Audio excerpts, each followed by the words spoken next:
오늘 영상에서는 수면무호흡증이 왜 발생하는지, 건강에 어떤 영향을 미치는지 알아보고 이를 개선할 수 있는 효과적인 방법 3가지를 알려드리려고 합니다. 혹시 밤에 자주 깨거나 자고 일어나도 개운하지 않은 적이 있으신가요? 주변에서 너 코골이 심하다, 숨을 안 쉬는 것 같았다는 말을 들어본 적 있나요? 이런 증상이 있다면 단순한 피로가 아닐 수 있습니다.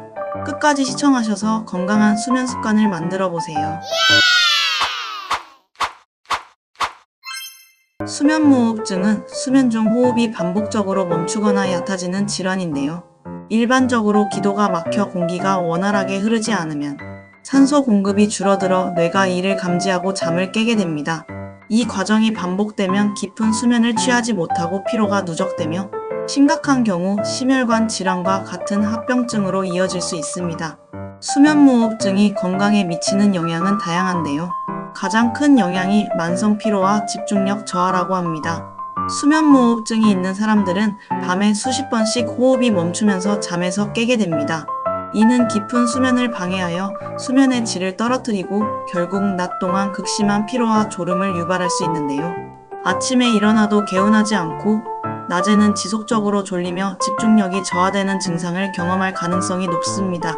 이러한 상태가 지속되면 업무 수행 능력과 학습 능력이 저하될 뿐만 아니라 운전 중 졸음운전으로 인한 사고 위험도 증가할 수 있어요. 한 연구에 따르면 수면무호흡증 환자는 교통사고 발생률이 일반인보다 2~3배 높은 것으로 나타났습니다. 따라서 만성 피로가 계속된다면 단순한 수면 부족이 아니라 수면무호흡증을 의심하고 치료를 받는 것이 중요합니다. 두 번째 영향은 심혈관 질환 위험이 증가하는 것입니다. 수면무호흡증은 심혈관 건강에도 치명적인 영향을 미칠 수 있습니다. 수면 중 호흡이 멈추면 산소 공급이 원활하지 않아 혈압이 급격히 상승하고 심장이 과도하게 부담을 받게 됩니다. 이러한 상태가 지속되면 고혈압, 심근경색, 뇌졸중 등의 위험이 증가할 수 있습니다. 실제로 연구에 따르면 심한 수면무호흡증을 가진 사람들은 정상적인 수면을 취하는 사람들보다 고혈압에 걸릴 확률이 2배 이상 높으며 심장마비나 뇌졸중 위험도 크게 증가한다고 보고되었습니다. 또한 수면무호흡증이 있는 사람들은 혈중 산소 농도가 반복적으로 떨어지면서 심장의 박동이 불규칙해질 가능성이 높아 부정맥의 위험도 증가할 수 있습니다. 세 번째 영향은 면역력 저하 및 대사장애입니다. 수면 부족은 면역 체계를 약화시켜 감염에 대한 저항력을 감소시킵니다. 정상적인 수면을 취하는 동안 우리 몸은 면역 세포를 생성하고 염증을 조절하는 역할을 하지만 수면무호흡증으로 인해 수면이 반복적으로 방해되면 면역 기능이 저하되어 감기나 독감에 걸릴 확률이 높아집니다. 또한 신진대사가 불균형해지면서 체내 인슐린 저항성이 증가하여 당뇨병과 같은 대사장애를 유발할 가능성이 커집니다. 따라서 면역력 저하와 대사 문제를 예방하려면 수면무호흡증을 적절히 치료하는 것이 필수적입니다. 네 번째 영향은 정신건강 문제인데요. 충분한 수면을 취하지 못하면 신경 전달 물질의 균형이 깨지면서 감정 조절이 어려워지고 우울증이나 불안 장애가 나타날 가능성이 높아집니다. 실제로 수면무호흡증 환자들은 일반인보다 우울증 발생률이 2배 이상 높다고 보고된 바 있습니다.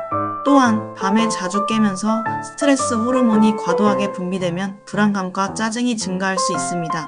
장기적으로는 사회적 관계에도 영향을 미쳐 대인관계 문제가 발생할 가능성이 있으며 심한 경우 감정 기복이 심해져 정신건강이 악화될 수 있습니다.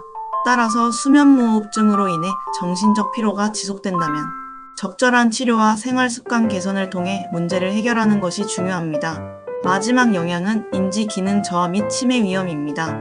수면은 뇌가 기억을 정리하고 노폐물을 제거하는 중요한 과정입니다. 그러나 수면무호흡증으로 인해 깊은 수면을 충분히 취하지 못하면 기억력과 학습 능력이 저하될 수 있습니다. 특히 노인들의 경우 수면무호흡증이 치매와 같은 신경퇴행성 질환과 관련이 깊다는 연구 결과가 많습니다. 수면 중에는 뇌의 독소를 제거하는 역할을 하는 시스템이 활성화되는데 수면무호흡증이 지속되면 이 기능이 저하되어 치매 유발 물질이 축적될 가능성이 높아집니다. 따라서 장기적으로 인지 기능을 보호하려면 수면무호흡증을 방치하지 않고 적극적으로 치료해야 합니다. 그럼 수면무호흡증은 왜 생기는 걸까요? 주요 원인은 3가지로 볼 수 있습니다. 첫 번째로는 기도 폐쇄 및 해부학적 요인을 볼 수 있어요. 수면무호흡증의 가장 큰 원인은 기도가 좁아지는 것입니다. 기도가 좁아지는 이유는 비만, 편도비대, 턱 구조의 문제 등 많은 원인이 있는데요. 특히 체중이 나가시는 분들은 목 주변의 지방 조직이 기도를 압박해 기류를 방해할 수 있습니다. 두 번째는 잘못된 수면 습관과 생활 방식인데요. 알코올, 수면제, 흡연과 같은 요소는 기도 근육을 이완시켜 수면무호흡증을 악화시킬 수 있습니다. 또한 똑바로 누워서 자는 자세는 혀와 목 근육이 뒤로 쏠려 기도를 막을 가능성이 높습니다. 첫 번째, 두 번째 원인을 보니 무언가가 떠오르지 않으신가요? 이러한 이유로 코골이를 하는 경우 수면무호흡증이 생길 가능성이 크답니다. 세 번째는 신경계 문제 및 유전적 요인입니다. 중추성 수면무호흡증의 경우 뇌가 호흡을 조절하는 기능을 제대로 수행하지 못해 발생합니다. 이는 신경계 질환과 관련이 있으며 가족력이 영향을 미칠 수도 있습니다. 원인만 안다고 해결되는 건 아무것도 없죠. 수면무호흡증 개선 방법을 알아볼게요. 수면무호흡증의 개선 방법과 코골이의 개선 방법은 상당한 비슷한데요. 수면무호흡증 첫 번째 개선 방법 역시 체중 감량 및 생활습관 개선입니다.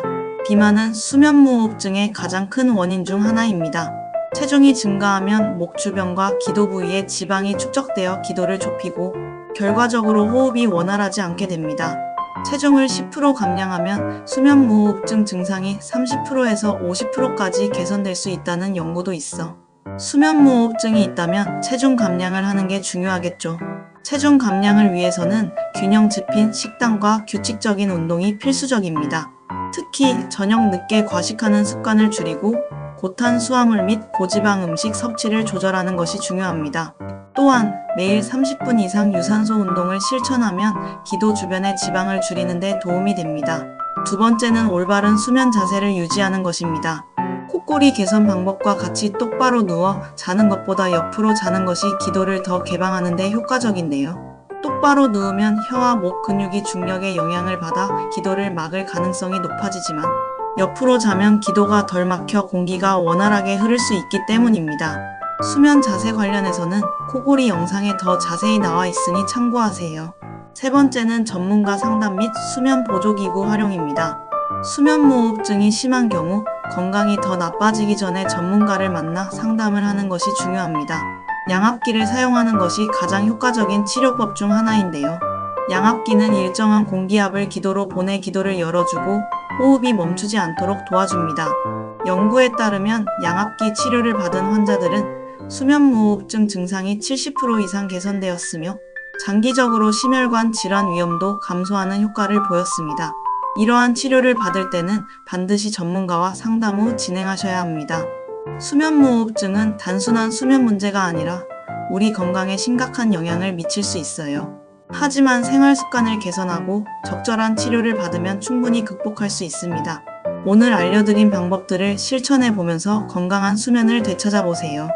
혹시 주변에 수면무호흡증으로 고민하는 분이 있다면 늦기 전에 이 영상을 공유해주세요. 좋아요와 구독은 더욱 유익한 건강 정보를 받아보실 수 있습니다. 오늘은 여기까지 할게요. 웰컴 투 건강 오늘도 건강하세요.